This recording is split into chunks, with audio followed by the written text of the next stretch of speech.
উৎসবমুখর পরিবেশে অনুষ্ঠিত হচ্ছে বেসরকারি টেলিভিশন এবং রেডিও স্টেশনের সংবাদ উপস্থাপকদের সংগঠন News Broadcasters Alliance of Bangladesh NBR নির্বাচন। ঢাকা রিপোর্টার্স ইউনিটিতে সকাল 10টা থেকে শুরু হয়ে ভোট চলবে বিকেল 5টা পর্যন্ত।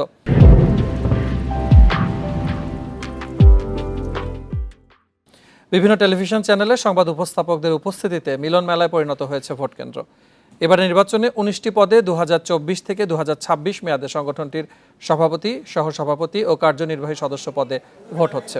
কোনো প্রতিদ্বন্দ্বী না থাকায় ভোট নেওয়া হয়নি সাধারণ সম্পাদক সহ 12টি পদে। 2011 সালে যাত্রা শুরু হয় এনবিআর। সংগঠনের পক্ষ থেকে জানানো হয়, প্রতিষ্ঠার পর থেকে সদস্যদের দক্ষতা উন্নয়নে কর্মশালা, স্বাস্থ্য, শিক্ষা সহ নানাভাবে সহায়তা দিয়ে যাচ্ছে এনবিআর। হেড অফিস থেকে অর্ডার হচ্ছে।